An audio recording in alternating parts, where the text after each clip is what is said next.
before you go to sleep, intend that as you are descending through the layers of sleep, that you will, instead of going into these layers unconsciously, that you will know that there is a point at which you have entered the dream world.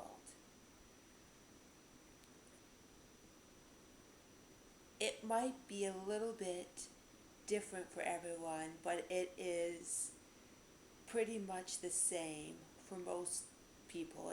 It's if you could see it measured, it would look pretty much the same or almost the same for most human beings.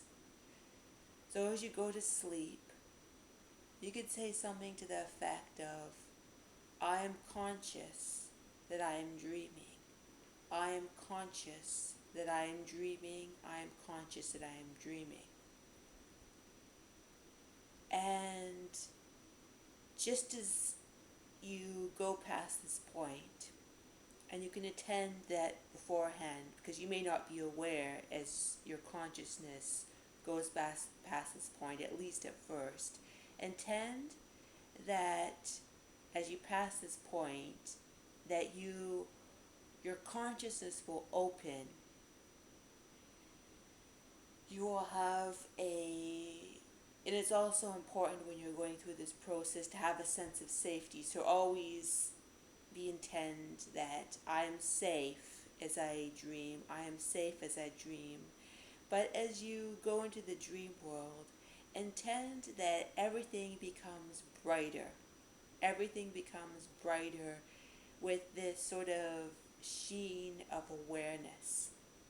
You want to create this sheen of awareness within your dream world that says that I know I'm here. I know I'm here. Just you may want to make it a little bit brighter, a little bit brighter. And as you go into the dream world, you can say something to the effect of, I am in control of my spirit and all aspects of me, my dream body, my every different aspects. Most people have about 5 different aspects when they're going into the dream world: the spirit body, the emotional body, different etherical bodies that they have that go into the dream world. It may be considered a different number, but from our perspective, it is five different types of energies. So intend that those different types of energies, however much you use, be aware.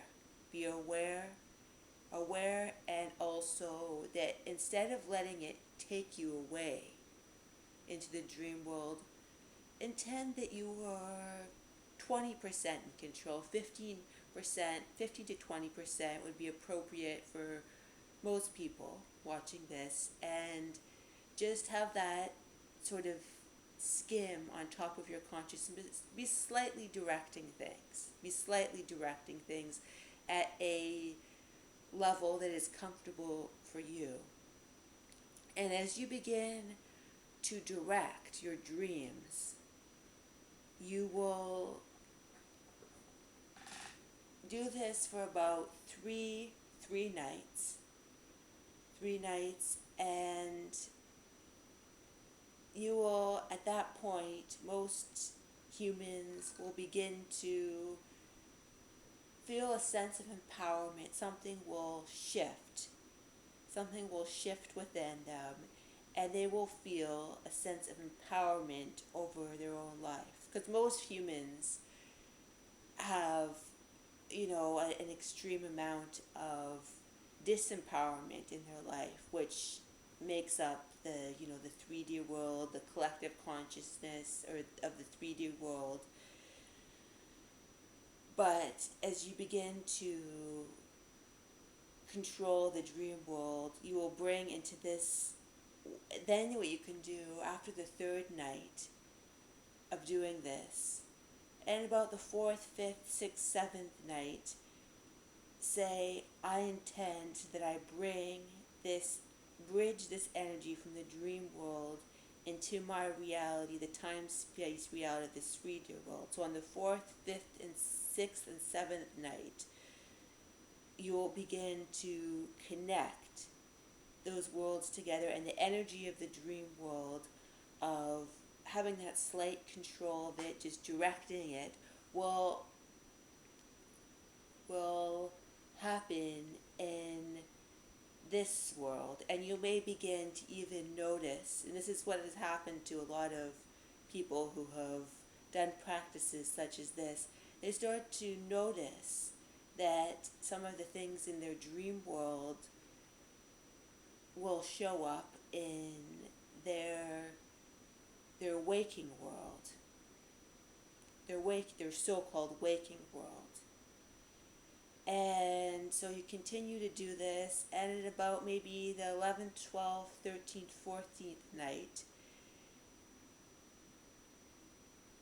then you can almost, and it's hard to describe, but create a, not exactly a bridge, but how I would describe it is, just say there's a stone in this world. So almost create an anchor in this 3D world, something, you don't have to actually have it be a literal thing, but create something like, for example, a black stone in this world, that just create the shape of it, the etheric form of it in this world, and create it in the dream world.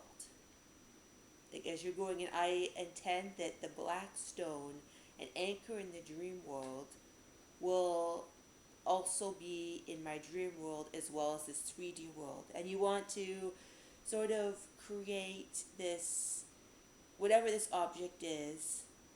For a lot of people, it could be a stone, like a sort of a dense, almost black stone. Could be something, but you have to know what that is. That object is, and you will start to, so as you progress, like maybe the 11, 12, 13 night of this, you've created this, and then in both the waking world and also the dream world, you do this, create these two objects, and then as a couple more nights go on, you will intend that they both have a note or an energy, the energy that they've been imbued with. They will connect. So as you go forward with this dream exercise, they will connect in an energetic level from the dream world and the 3D world. And when you've done this exercise, and then you, maybe the 20th night, you've connected. Now at this point you've been connecting the energies of these two objects, and you've created it in this world, you created it in the dream world. You will start to see some very magical things in your life, in terms of manifestation, in terms of really gaining control of this reality. It you will see some very magical things, and you will start to see how this is a dream world, not quite the same, not quite the same as the dream world, but there are elements, there's an underlying element of both worlds that you can hook onto, which will create much manifestation power in your life.